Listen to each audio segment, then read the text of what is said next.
President Macron's reform program faces a make-or-break moment as French unions stage a day of mass strikes and protests on Thursday against his plans to push back the age of retirement. A new bill due to go through Parliament will raise the official age at which people can stop work from 62 to 64. Intercity and commuter train services are badly disrupted. Many schools and other public services are shut. At Orly Airport in Paris, 1 in 5 flights has been cancelled. On the Paris metro, only the 2 driverless lines are working normally. Large demonstrations drawing tens of thousands are expected in Paris and other cities, where police will be out in force in case of violence from ultra-left Black Bloc infiltrators. Under the proposals outlined earlier this month by Prime Minister Elizabeth Borne, from 2027 people will have to work 43 years to qualify for a full pension, as opposed to 42 years now. On Thursday, the walls of the Élysée Palace must tremble, Communist Party leader Fabien Roussel said on Tuesday.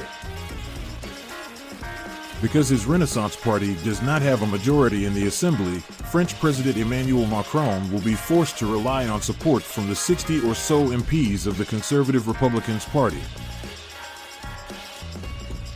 Though in principle in favor of pension reform, even some of them have warned they could vote against. With the parliamentary process expected to take several weeks, Mr. Macron faces a rolling campaign of opposition, with further days of action likely in the days ahead. Political analysts agreed the mood of the country was hard to gauge, so it was impossible to predict whether the scale of the movement would be enough to force the president into a retreat. If that happened, it could mark the end of any serious reforms in his second term. On the one hand, inflation, the energy crisis, and constant reports of rundown public services have left many people feeling anxious and irascible.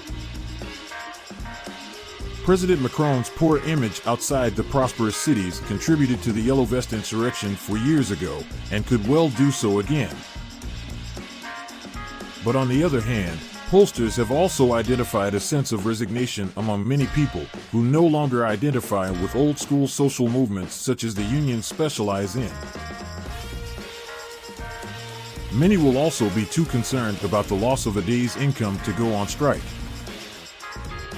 The Prime Minister invoked the principle of intergenerational solidarity to justify the decision to make people work longer. Under the French system, very few people have personal pension plans linked to capital investments. Instead, the pensions of those who are retired are paid from the same common fund into which those in work are contributing every month. Workers know they will benefit from the same treatment when they retire. However, the government says the system is heading for disaster because the ratio between those working and those in retirement is diminishing rapidly.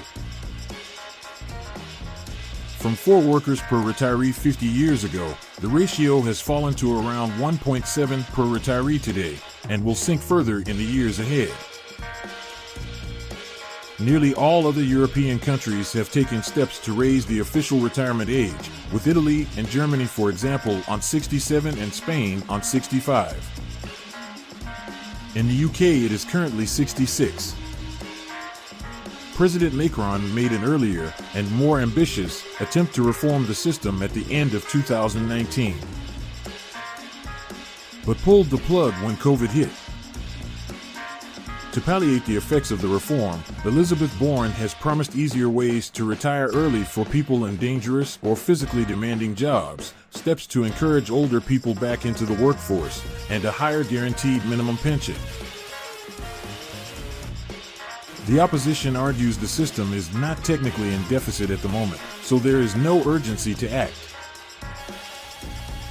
It says there are cost-saving alternatives to making people work longer, such as cutting pensions for the better off. It also says the brunt of the reform will be borne by the poorest. These are people who tend to start work earlier in life, so have normally earned the right to a full pension by the age of 62. Now they will have to work 2 extra years for no added benefit. This is the seventh French pension reform since President François Mitterrand cut the retirement age to 60 in 1982. For example, in 2010, Nicolas Sarkozy raised the retirement age to 62, despite weeks of protests.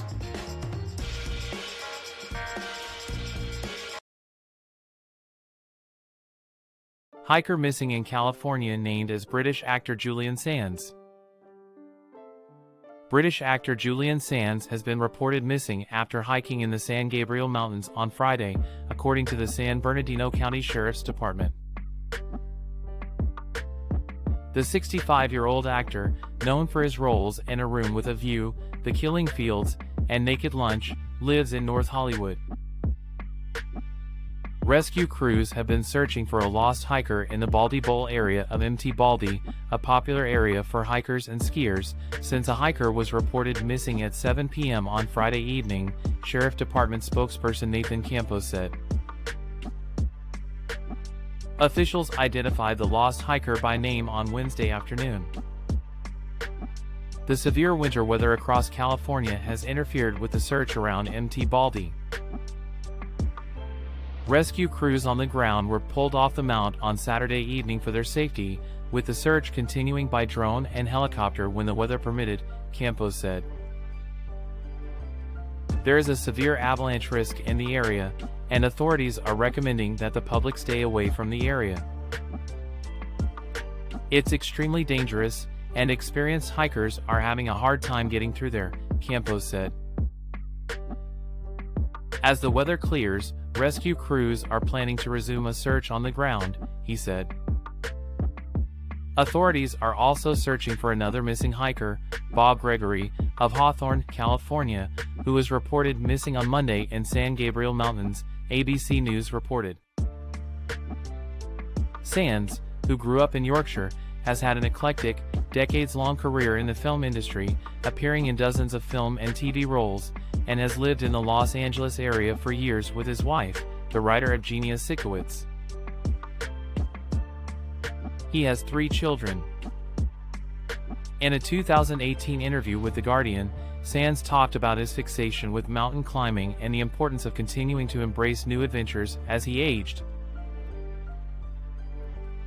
In another 2020 interview, he described himself as at his happiest close to a mountain summit on a glorious cold morning.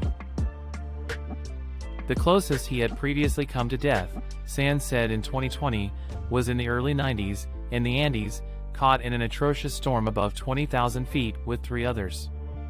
We were all in a very bad way. Some guys close to us perished. We were lucky.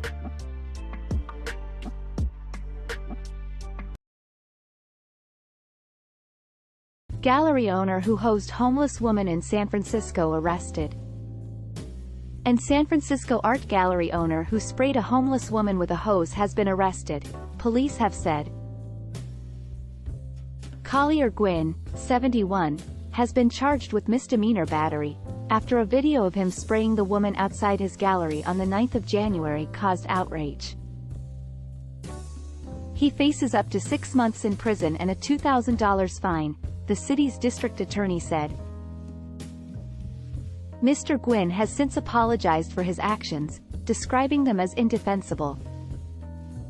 Among those who expressed outrage at the video was the city's mayor London Breed, who said last week it reminded her of how police treated civil rights protesters during the 1960s. One local man, Alex Sakiyama, told San Francisco news station ABC7 he felt the incident was really disturbing, adding that the woman sleeps rough in the local area and can often be heard screaming at night. I think it's not okay no matter how bothered you are in any given situation. I think it's not okay to spray water at someone, he said. Announcing the charge, San Francisco District Attorney Brooke Jenkins said, "The alleged battery of an unhoused member of our community is completely unacceptable. Mr. Gwin will face appropriate consequences for his actions." But she also noted that, "The vandalism at Foster Gwin Gallery is also completely unacceptable and must stop. 2 wrongs don't make a right." San Francisco police originally responded to the incident on Montgomery Street in the city's financial district around midday local time on the 9th of January. But said both Mr. Gwin and the woman declined further police action at that time, the force said. But the investigation was later handed over to the force's Street Crisis Response Team, who investigated the incident further and requested an arrest warrant from the district attorney. Speaking to local radio station KPIX last week, Mr. Gwin said, "I'm very, very sorry. I'm not going to defend myself. I'm not going to, because I can't defend that." He told the station the incident had happened after trying to get the woman help, letting her sleep in his doorway for days and cleaning up after her. Mr. Gwin added he and other local business owners had previously called police and social services more than 20 times over 2 weeks.